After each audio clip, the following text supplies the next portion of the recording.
নিউজিল্যান্ডের ইতিহাসে এক নতুন অধ্যায় রচনা করলেন এক তরুণী। মাত্র 21 বছর বয়সের এই তরুণী একটি ঘটনা ঘটিয়ে নিউজিল্যান্ড সহ গোটা বিশ্বে তৈরি করেছেন বিপুল আলোড়ন। নেট দুনিয়া তাকে নিয়ে হয়ে পড়ে মাতোয়ারা। এই ঘটনায় রাতারাতি গোটা দুনিয়ার সামনেই পরিচিত পেল এক উপজাতি সম্প্রদায়ের হারিয়ে যেতে বসা ভাষা ও সাংস্কৃতিক উত্তরাধিকার। কি সেই সংস্কৃতি, আর কে এই নতুন অধ্যায় রচনাকারী তরুণী যার নাম আজ ছড়িয়ে পড়েছে নিউজিল্যান্ডের গণ্ডি পেরিয়ে পৃথিবীর আনাচে কানাচে?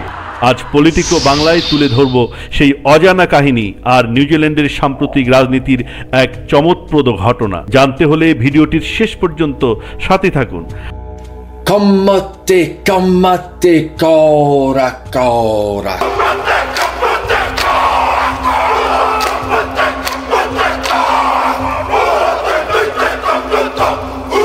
ভিডিওটির শুরুতে যে তরুণীর কথা বলেছি তিনি আর কেউ নন, নিউজিল্যান্ডের 117 বছরের ইতিহাসে সবচেয়ে কম বয়সী এক এমপি। নাম হানা রাওহিতি মাইপি ক্লার্ক। 2023 সালে নির্বাচনে তিনি মাওরি সম্প্রদায় থেকে নির্বাচিত হন। মাওরি হল নিউজিল্যান্ডে বসবাসরত এক আদিবাসী সম্প্রদায় যারা ইউরোপিয়ানদের আগমনের অনেক পূর্বে নিউজিল্যান্ডে বসতি গড়ে তুলেছিলেন। পলিনেশীয় জাতি হতে জন্ম নেওয়া এই সম্প্রদায় নিউজিল্যান্ডের বর্তমান জনসংখ্যার প্রায় 18%। অথচ এক সময় ছিল তারা নিউজিল্যান্ডের মূলধারার অংশ। 1830 সালে ব্রিটিশরা যুদ্ধে পরাজিত করে তাদের ভূমি দখল করে নেয় ও মাওরিদের উপর ভাষা, শিক্ষা ও সংস্কৃতি চাপিয়ে দিতে থাকে। পরবর্তী সময়ে একটি চুক্তির মাধ্যমে মাওরি জাতি তাদের সম্পত্তি, ভূমি, প্রাকৃতিক সম্পদ, বনাঞ্চলের উপর হারানো অধিকার কিছুটা হলেও ফিরে পায়। যে চুক্তির মাধ্যমে মাওরিরা এই অধিকার ফিরে পেয়েছিল সেই চুক্তিটি ঐতিহাসিক ওয়াইতাঙ্গি চুক্তি নামে পরিচিত। এই ওয়াইতাঙ্গি চুক্তি স্বাক্ষর হয়েছিল 1840 সালে ব্রিটেনের রাজা ও মাওরি সম্প্রদায়ের মধ্যে। এতদিন 183 বছর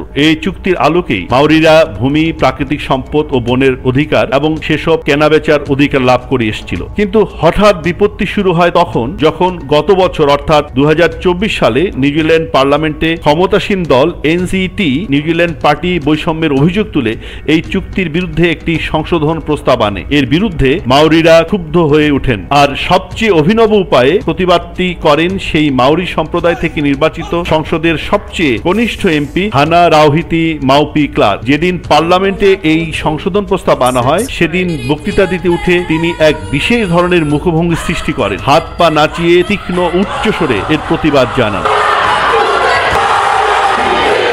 স্পিকার ও সেদেশের প্রধানমন্ত্রীর সামনে সংশোধনীর বিলের কাগজটি ছিঁড়ে ফেলেন। তার সঙ্গে যোগ দেন মাওরি সম্প্রদায় হতে নির্বাচিত অন্য সংসদ সদস্যদের কয়েকজন। নিউজিল্যান্ডের পার্লামেন্টে এক অতি নাটকীয় পরিস্থিতি তৈরি হয় সেদিন। এমন পরিস্থিতি আর কখনো দেখা যায়নি। এই অস্বাভাবিক ঘটনায় অধিবেশনের কার্যক্রম সেদিন 20 মিনিটের জন্য বন্ধ ঘোষণা করা হয় এবং মাইপি ক্লার্ক ও তার আরো 2 সহযোগীকে 24 ঘন্টার জন্য সেদিনই সাথেই পার্লামেন্ট হতে বহিষ্কার করা হয়। বিশ্ব সংবাদ মাধ্যমে এই বিশেষ ঘটনাটি ছড়িয়ে পড়ে দুনিয়া জোড়া। নিমিষেই সামাজিক যোগাযোগ মাধ্যমে ভাইরাল হয়ে যায়। এই ঘটনায় বিশ্বের অধিকারকামী মানুষের প্রশংসা পান মাইপি ক্লার্ক।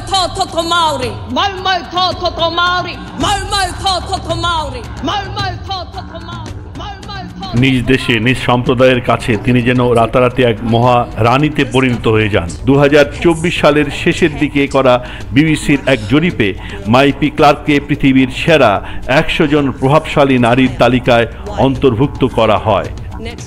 সেদিনের সেই পার্লামেন্টারি সভায় মুখের অঙ্গভঙ্গি, হাত পায়ের সঞ্চালন, উচ্চকণ্ঠে শব্দের প্রয়োগ করে মাইপি ক্লার্ক যা করেছিলেন তা প্রথম দেখায় যে কারো কাছে ভয়ঙ্কর কিছু মনে হতে পারে। নিউজিল্যান্ডের শাসক দলসমূহের কাছে মাইপি ক্লার্কের সেই ঘটনা আক্রমণাত্মক ও অপ্রত্যাশিত বলে মনে হয়েছিল। এর বিচারের গঠিত সংসদের প্রিভিলেজেস কমিটির কাছে ঘটনাটি ছিল ভয় দেখানোর মতো অসমর্থনযোগ্য এক কাজ। এ কারণে পরবর্তীকালে মাইপি ক্লার্ক সহ অন্য এমপিদের এক শুনানিতে ডাকা হয়, কিন্তু মাইপি প্রিভিলেজেস কমিটিকে ক্যাঙ্গারু কোর্ট হিসেবে অভিহিত করে শুনানিতে অংশগ্রহণ করতে অস্বীকৃতি জানান। ফলাফল হিসেবে পার্লামেন্টের সংসদ সদস্যদের ভোটে মাইপি ক্লার্ককে এবছরের 6 জুন 1 সপ্তাহের জন্য এবং অন্য 2 সদস্যকে 21 দিনের জন্য পার্লামেন্ট থেকে বহিষ্কার করা হয়।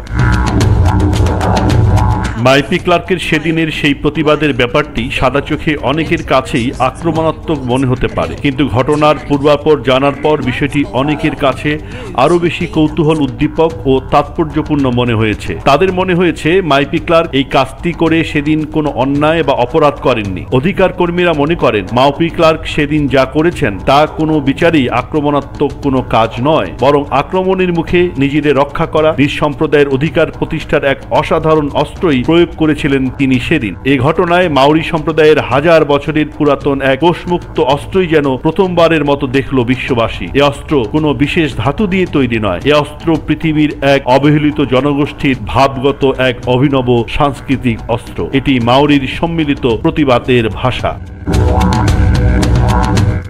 মাইপি ক্লার্কের বাবা ও দাদাও ছিলেন বিশিষ্ট মাউরি নেতা। আজীবন মাউরি জনগণের শিক্ষা ও অধিকার রক্ষায় কাজ করেছেন তারা। ক্লার্ক সেই উত্তরাধিকারী নিজেকে গড়ে তুলতে চেয়েছেন খুব ছোটবেলা থেকে। নিজেকে কখনো রাজনীতিতে জড়াবেন এমন ভাবেননি, কিন্তু স্বজাতির অনুরোধে তাকে নির্বাচনে দাঁড়াতে হয়েছে। প্রতিদ্বন্দ্বিতাপূর্ণ ভোটে সামান্য ব্যবধানে তিনি জয়ী হয়েছিলেন। মাইপি ক্লার্কের শখ বাগান করা। নির্বাচনে জয়ী হওয়ার আগে তিনি মাউরি সম্প্রদায়ের শিশুদের হারিয়ে যেতে বসা মাউরি ভাষা ও ফুলের বাগান করা শেখাতেন। মাইপি ক্লার্ক একজন লেখকও, যার রয়েছে নিজস্ব সংস্কৃতির প্রতি গভীর ভালোবাসা, আর তাই তিনি ছোটবেলা থেকে হাঁকা আয়ত্ত করেছেন দারুণ মমতায়, আর সেই হাঁকাই তাকে বিশ্বজোড়া খ্যাতি এনে দিয়েছিল তার রাজনৈতিক ক্যারিয়ারের সাথে। চলুন জানি সেই হাঁকা কি। হাঁকা মাউরি সংস্কৃতির একটি শক্তিশালী নৃত্য, যা যুদ্ধ নৃত্য নামেই পরিচিত ছিল। প্রাচীনকালে মাউরি যোদ্ধারা হাঁকা করতেন যুদ্ধের আগে, শত্রুকে ভীত করতে ও নিজেদের মনোবল জাগাতে। এই নৃত্যে থাকে প্রবল মুখভঙ্গি, জোরালো পায়ের আঘাত, দেহের ছন্দবদ্ধ গতি, আর এর সাথে কণ্ঠনাদের মাধ্যমে উত্থিত হয় এক জাতির আত্মপরিচয়। তবে এটি এখন শুধু যুদ্ধের প্রস্তুতি নয়, বরং প্রতিবাদ করতে, অতিথিকে স্বাগত জানাতে বা বিজয়ের আবেগ প্রকাশের একটি মাধ্যম হিসেবে ব্যবহৃত হয়ে থাকছে। রাজনৈতিক প্রতিবাদ ছাড়াও মৃত্যু শোকেও ব্যবহৃত হচ্ছে হাঁকা। হাঁকার উৎপত্তি অনেক প্রাচীন। মাউরি পুরাণে বলে প্রথম হাঁকার উদ্ভব হয়েছিল তাওহিরি তোয়ারার হাত ধরে। তাওহিরি তোয়ারা এক নারী, যিনি সূর্যদেব তামালুই তেরাকে আহ্বান করেছিলেন তার শক্তি ও প্রাণের উচ্ছ্বাস দিয়ে। হাঁকা সেই প্রাণশক্তিরই বহিঃপ্রকাশ। হাঁকা নাচের সময় মাউরিরা মুখ দিয়ে তাদের নিজস্ব ভাষায় যে শব্দমালা উচ্চারণ করে তার একটি নিজস্ব অর্থ থাকে। হাঁকা নাচের অধিকাংশ সময় কামাতে কামাতে কামোরা কামোরা শব্দধ্বনি উচ্চারণ করা হয়। এর বাংলা আমি মরি, আমি মরি, আমি বাঁচি, আমি বাঁচি, এমন সব শব্দ বা ধ্বনির মাধ্যমে তারা তাদের শক্তি গৌরব প্রকাশ করে থাকে।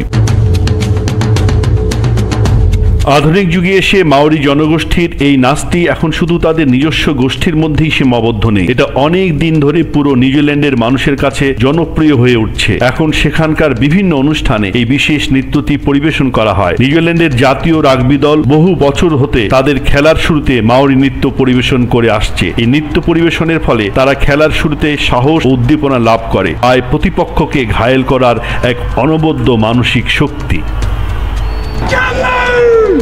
হাঁকা মাউরিদের অনেক পুরাতন সাংস্কৃতিক ঐতিহ্য, যা নানা আক্রমণের মুখেও টিকে আছে। যেমন টিকে আছে মাউরিদের নিজস্ব ঐতিহ্যবাহী পোশাক। এছাড়াও এই জনগোষ্ঠীর আরেকটি নিজস্ব অনুষঙ্গ হলো ট্যাটু। তাদের শরীর বিচিত্র আকারের ও বিচিত্র রঙের ট্যাটু ঠাসা থাকে। মাউরি ভাষায় একে বলে তামোকে।